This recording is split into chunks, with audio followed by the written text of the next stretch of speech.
The rift between the two coalition partners in the government has been widening since the collapse of the Kilaguni talks last weekend. And this is now attracting the attention of world leaders, particularly in the United States. And I want to also make clear that this concern that I'm expressing today is shared at the highest levels of my government.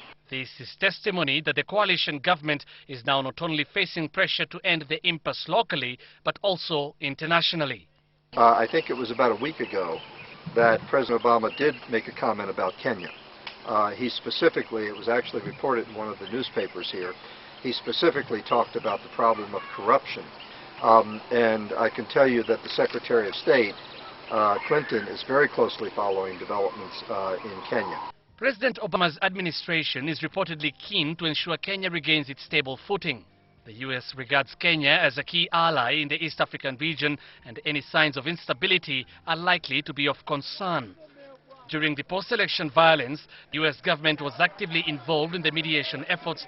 Former Secretary of State Condoleezza Rice visiting Kenya with a clear message to both President Kibaki and the then ODM leader Raila Odinga to end the violence and agree to share power.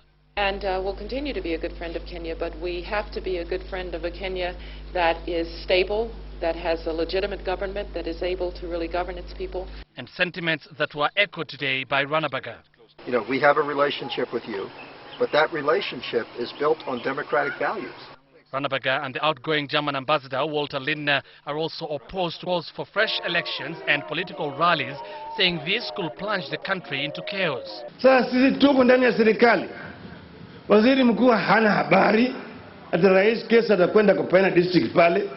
I have heard him repeat consistently that he was not consulted on the issue of the Chief Justice. My question to him is this: did he consult the President when he said he had no confidence in the Chief Justice?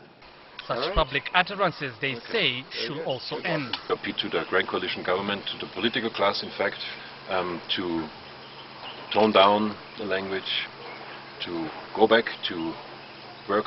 The U.S. ambassador has now promised to meet both President Mwai Kibaki and Prime Minister Raila Odinga. It remains to be seen whether pressure from the international community can bear fruit. Hussein Mohammed, Citizen TV.